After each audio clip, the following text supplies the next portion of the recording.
Apakah pemahaman yang benar tentang hadis innallaha khalaqa Adam ala suratihi? Sungguhnya Allah menciptakan Adam sesuai dengan bentuknya. Ini dibahas oleh para ulama dan ulama Ahlus Sunnah membahasnya dengan detail dengan masalah ini. Adapun makna innallaha khalaqa Adam ala suratihi, Allah menciptakan Adam sesuai dengan bentuknya, maka dhamir ha di sini ala surati kembali kepada Allah. Allah ciptakan Adam sesuai dengan bentuk Allah. Bukan berarti bentuk yang sama, tetapi kata para ulama sebagaimana Allah memiliki zat, sebagaimana Allah memiliki wajah, sebagaimana Allah memiliki tangan, memiliki mata, Adam pun demikian. Dengan perbedaan antara wajah Allah dengan wajah Adam, dengan perbedaan antara mata Allah dengan mata Adam. Paham? Assalamualaikum warahmatullahi wabarakatuh. Alhamdulillahirabbil alamin wa sallallahu ala sayyidina Muhammadin wa ala alihi wa sahbihi wasallam, amma ba'du. Masih sekitar Bapak Firandoy. Nanti kawai-kawainya ya. Ini orang kan garda terdepan di Wahabisme di Indonesia itu diantaranya ya. Saya ini sudah banyak mengatakan terheran-heran tuh sama orang yang mau ngikut sama Firandoy itu. Karena terlalu jelas kebohongannya itu. Ini saya kasih mukadimah dulu ya. Sebetulnya posisi kita ya orang-orang seperti Firanda begitu, yang ngomong di publik kemudian omongannya didengarkan, nasihatnya didengarkan, penjelasannya tentang agama didengarkan. Itu sebetulnya posisinya apa sih? Sehingga orang-orang itu datang sama orang-orang seperti dia begitu. Ya bukan dia aja ya, termasuk kita-kita juga nih yang dari NU, dari Muhammadiyah, kayak si Mujimen itu ya. Atau misalkan kepada Gus Baha, kepada Ustaz Adi Hidayat, kepada Buya Yahya begitu. Itu sebetulnya posisi kita itu apa? Nah, ini harus dipahami dulu, sebetulnya posisi kita itu hanya sebagai penyampai saja. Sebetulnya orang-orang yang datang kepada orang-orang seperti kita ini, ya kita sebutlah ustad begitu ya. Kalau tidak disebut ustaz begitu. Ustaz ini posisinya itu kan hanya sebagai penyampai sebetulnya. Agar orang-orang yang ada zaman sekarang ini memiliki pemahaman yang sama atau minimal mendekati lah begitu. Karena ada ijtihad di situ. Mendekati atau sama dengan orang-orang masa terdahulu.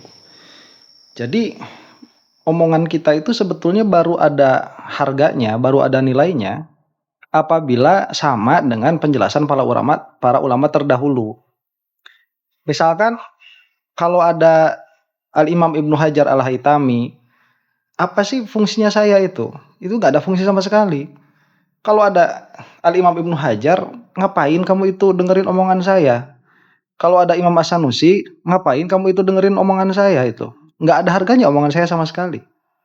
Baru ada harganya apabila saya ini hanya menjadi corong saja untuk orang-orang hebat seperti mereka itu. Nah, maka heran ya, tatkala ada orang yang mengaku dia itu mengetahui masalah agama, atau katakanlah diakui mengetahui permasalahan agama, tetapi pembicaraan-pembicaraannya itu sanadnya tidak ditemukan. Itu hanya berhenti pada omongannya sendiri. Akhirnya kalau mau dikatakan secara kasar, orang-orang seperti itu, ustaz-ustaz itu hanya membuat agama baru dan tidak menyampaikan risalah, tidak menyampaikan pemahaman para ulama terdahulu. Nah, inilah nanti dalam suatu penjelasan hadis bahwa akhir zaman itu orang-orang akan mengambil ilmu dari anak-anak muda.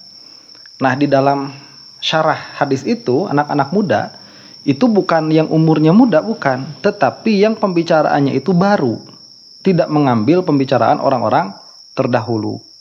Nah, di sini kita harus membedakan antara menukil riwayat dan pemahaman riwayat itu. Itu dua perkara yang berbeda.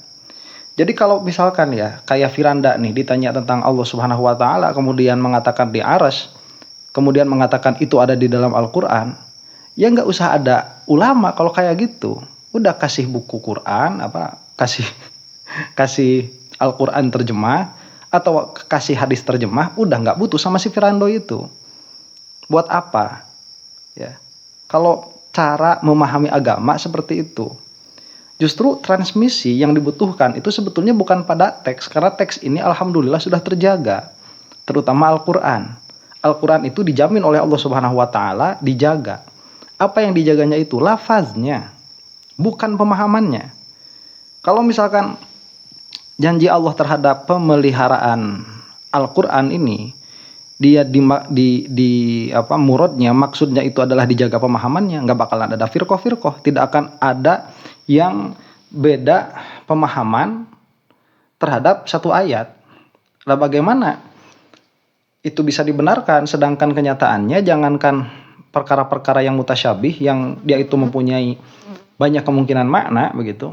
Perkara-perkara yang kita anggap simpel saja seperti berwudu, ya, apakah mengusap kepala itu seluruh atau sebagiannya, itu sudah terjadi khilaf sedari awal. Sejak masanya Imam Malik dan Imam Syafi'i dan Imam Hanafi dan Imam Ahmad bin Hambal. Jadi permasalahan kita itu bukan, ayo mana Qur'annya bukan hadisnya. Bukan di situ sebetulnya permasalahannya itu. Permasalahannya itu bagaimana cara kita memahami Al-Quran dan hadis ini. Maka orang-orang yang sangat hati-hati ya, seperti Nahdlatul Ulama misalkan, para ulamanya itu kan hati-hati karena Nahdlatul Ulama itu memang diciptakan, dibikin ya oleh Mbah Hasyim Asy'ari itu untuk menjaga turoth, untuk menjaga rantai keilmuan itu, ya, bukan untuk seperti Muhammadiyah misalkan untuk mengembangkan sosial, bukan itu tujuannya. Jadi kalau misalkan kita lihat sekarang itu NU kalah di dalam bidang sosial, ya memang karena sedari awal bukan diciptakan untuk itu, bukan dibuat untuk itu Nahdlatul Ulama itu. Sehingga di dalam ADART-nya itu dengan jelas disebutkan yang namanya Ahlus Sunnah itu demikian dan demikian, ya. Itu Asy'ariyah Maturidiyah dan lanjut kepada madhab fikihnya. Nah, yang mau saya utarakan di sini, bagaimana kerancuan Wahaboys di dalam menerangkan apa yang harus menjadi pengetahuan bagi jamaahnya. Yang mau saya ambil contoh di sini ya adalah pemahaman Firandoi itu kepada hadis innallaha khalaqa Adam ala suratihi. Nah, kemudian dhamir haknya ini dia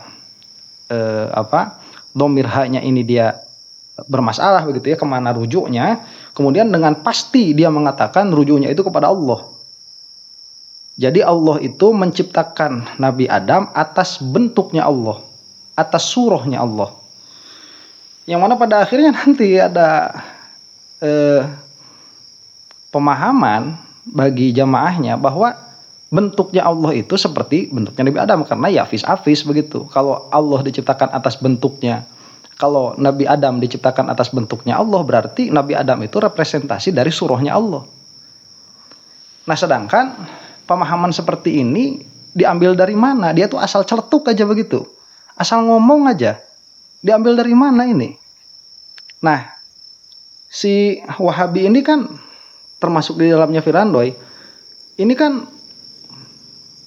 mengaku sebagai salaf, sebagai ahlul hadis, sebagai orang-orang yang menjaga otentisitas agama Islam kembali kepada Al-Quran dan hadis, ya, yang mana sudah saya sebutkan tadi. Kalau buat kayak gitu mah nggak usah ada ulama, nggak usah ada alim, ya, karena Al-Quran sudah diterjemahkan, hadis juga sudah banyak terjemahnya, cukup gitu. Nah, ini kita akan melihat bagaimana sebetulnya yang diklaim sama Firandoi sama kawan-kawan itu cuman pepesan kosong, itu cuman merek doang. Isinya mah apa ya? Kalau nggak disebut trash begitu. Isinya itu kosong. Nah, kita akan melihat bagaimana Al-Imam Ibnu Hajar Al-Asqalani, beliau itu ahlul hadis dan diakui begitu ya. Karyanya itu sudah tidak ada yang lebih baik lagi di dalam mensyarahi Sahih Bukhari, yaitu di dalam Fathul Bari. Cuman sebelum masuk ke sini ya, nanti seharusnya Firanda itu setidaknya mengutarakan pendapat-pendapat ulama dulu, semuanya dulu, karena ini sudah menjadi kebiasaan para ulama kita. Jadi kalau misalkan kita melihat kepada kitab yang besar-besar, ya, yang berjilid-jilid, itu sudah menjadi kebiasaan beliau-beliau itu sebelum mentarjih suatu pendapat, mereka itu mengeluarkan semua pendapat. Jangankan pendapat ahlu sunnah, pendapat orang-orang yang melenceng pun dinukil dulu. Setelah dinukil baru dirod begitu. Ini si Fernando enak aja, ini nomornya kepada Allah Subhanahu Wa Taala. Seenaknya ngomong kayak gitu, ya, kayak nggak bakalan dipinta pertanggungjawaban aja. Kamu itu kita ini orang-orang yang memakai fasilitasnya Rasulullah SAW. Kenapa anda semua ini mendengarkan saya? Karena saya bawa fasilitasnya Rasulullah itu, bawa Quran, bawa hadis begitu. Jadi pembicaraan saya didengarkan, kemudian kalau ketemu ya sama murid-murid saya itu mereka menaruh hormat dan lain sebagainya, bukan karena sayanya. Makanya ada pertanggungjawaban bagi setiap orang yang alim atau dialimkan ya, atau ustadz atau diustaskan begitu. Itu ada pertanggungjawaban untuk menyambungkan murid-muridnya, menyambungkan orang-orang yang mendengarnya kepada pemahaman sebaik mungkin mendekati Rasulullah SAW. Nah, bagaimana caranya? Ya, caranya itu dengan menjelaskan apa-apa yang datang dari Rasulullah SAW itu, bagaimana cara menjelaskannya dan bagaimana mentarjihnya begitu. Nah, ini dalam hal Innallaha khalaqa Adam ala suratih. Ini sebetulnya sudah pernah saya bikin videonya beberapa minggu yang lalu ya. Cuma saat itu memang tidak secara khusus saya membuat video. Jadi kebetulan aja lagi ngaji ingat Firandoi pernah ngomong kayak gitu, ya udah saya bahas. Nah, kalau sekarang ini kita bahas lebih ilmiah ya. Jadi ada beberapa tempat. Ini yang saya lihat ada 3 tempat. Cuman pada satu tempat Imam Ibnu Hajar ini tidak terlalu detail menjelaskannya. Ini ada pada hadis nomor 3326. Bahasanya seperti ini. Haddatsana Abdullah bin Muhammad haddatsana Abdul Razzaq an Ma'mar an Hammam an Abi Hurairah radhiyallahu taala anhu anin Nabi sallallahu alaihi wa ala alihi wasallam qala khalaqallahu Adam wa tuluhu sittuna dhira'an. Thumma qala idhhab fasallim ala ulaika minal malaikati fastami' ma yuhayyunak tahiyyatuka wa tahiyyatu dzurriyyatik faqala assalamu alaikum faqalu assalamu alayka wa rahmatullah fazaduhu wa rahmatullahi fakullu man yadkhulul jannata ala surati Adam falam yazalil khalqu yanqusu hattal an. Ini riwayat pertama ya. Jadi inti pembahasannya di sini. Berkata Rasulullah SAW, khalaqallahu Adama wa tuluhu sittuna dzira'an. Allah Subhanahu wa taala menciptakan Nabi Adam dan tingginya itu 60 dzira'. Tuluhu ini kepada siapa? Hu-nya ini, domirnya ini. Masa kepada Allah? Ya, ini jelas kepada Nabi Adam. Ini tidak ada ala suratihnya, tidak ada. Karena hadis ini ada 2 redaksi. Redaksi yang pertama itu khalaqallahu Adam wa tuluhu langsung begitu. Tidak ada khalaqallahu Adam ala suratih, tidak ada itu. Ini yang pertama, hadis nomor 3326. Pada hadis yang berikutnya yaitu ada pada hadis nomor 6227. Ya, ini saya langsung bacakan matanya saja ya. Qala khalaqallahu Adama ala surati tuluhu sittuna dzira'an. Falamma khalaqahu qala idhhab fasallim ala ulaik. Terus kesananya itu. Nah, jadi sebelum saya membahas tentang hadisnya ya, kita lihat dulu begini. Sebetulnya ahlul kalam dan ahlul hadis itu hanya berbeda di dalam metode saja. Dan setiap madhab, baik madhab mutakalimin atau madhab ahlul hadis, mereka itu saling mengunggulkan satu sama lain. Bukan saling menganggap unggul gitu. Ahlul hadis itu menganggap unggul karena mereka memiliki sanad kepada Rasulullah SAW yang mana sanadnya itu sangat terjaga. Yang ahlul kalam, mereka itu melihat bahwa i'tiqad mereka diambil dari dalil-dalil yang qat'i. Jadi saya kasih gambaran dulu seperti ini. Kan yang namanya iman itu tidak boleh taklid ya, tidak boleh taklid. Itu harus andalilin. Nah, dalilnya itu apa? Mutakalimin melihat dalil yang paling kuat itu adalah akal. Itu mutakalimin. Muhaddisin melihat dalil yang paling kuat itu adalah riwayat. Nah, maka sesungguhnya kalau mutakalimin berkata seperti ini, oke lah kamu mau menjadi seorang muhaddisin untuk menggapai keimanan yang qat'i. Yang buat kamu itu adalah pengetahuan, bukan hanya taklid, bukan hanya percaya. Tapi sampai derajat mana kamu itu bisa dikatakan qat'i dalam ahlul hadis? Jadi masalahnya begini, kalau misalkan kita melihat ya, Al-Imam Al-Bukhari misalkan. Di antara keutamaan Al-Imam Al-Bukhari itu, beliau sangat ketat di dalam memilih hadis. Sehingga tatkala melihat suatu hadis, beliau itu sangat ketat sekali tatkala memberi label hadis ini sahih. Itu ketat sekali.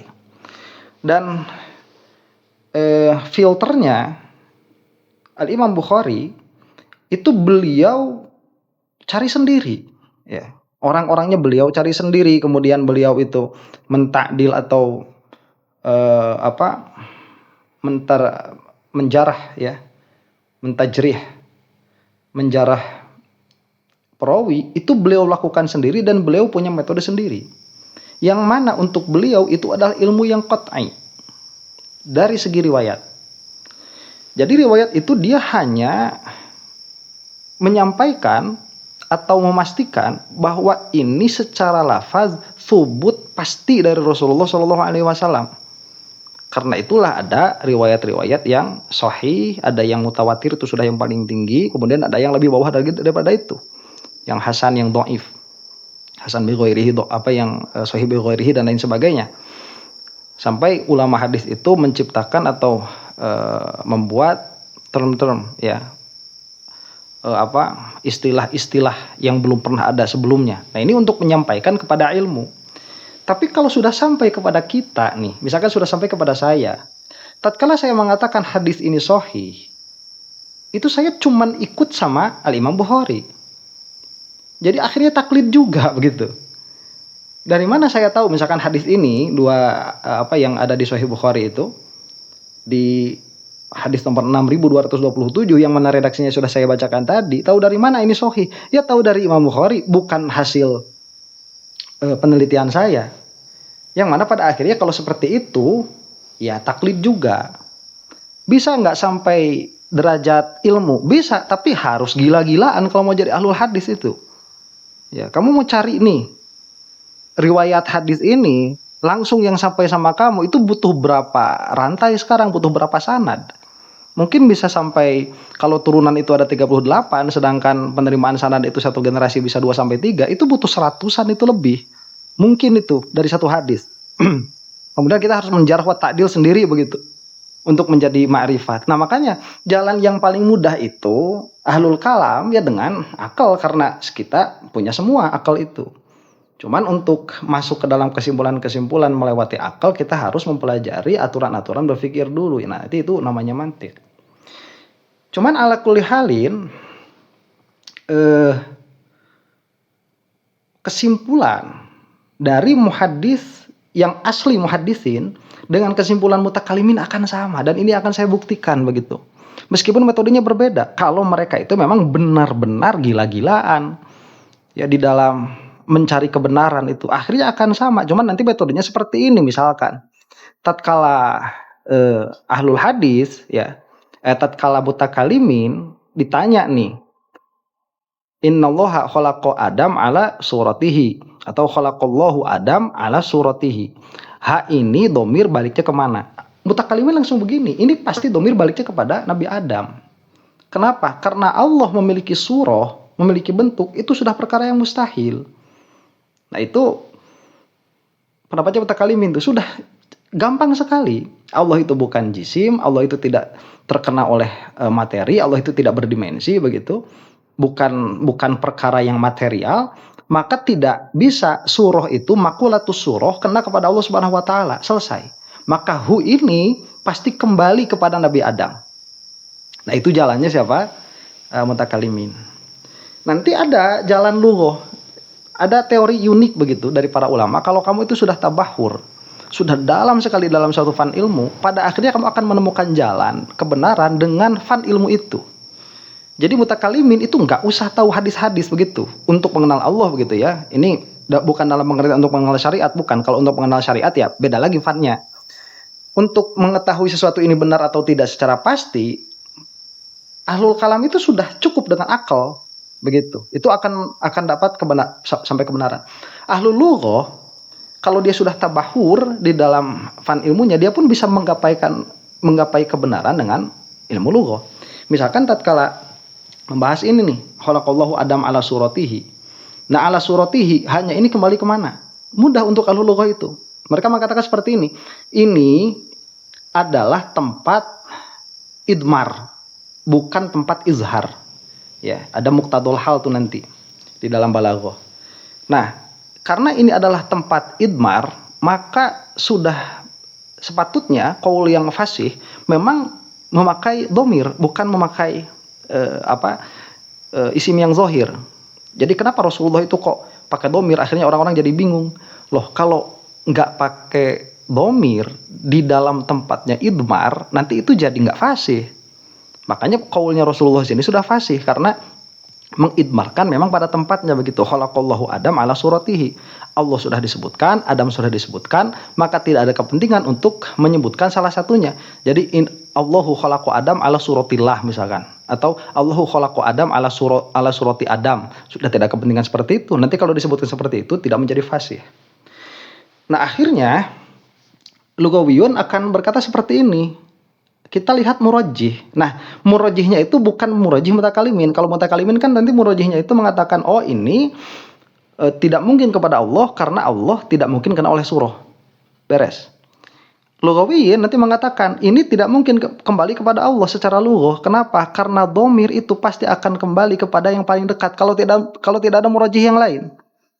Dan di dalam hadis ini tidak ditemukan murajjih yang lain dari segi lughah. Maka khalaqallahu Adama ala suratihi, haknya itu pasti kembali kepada Nabi Adam karena itu adalah yang paling dekat.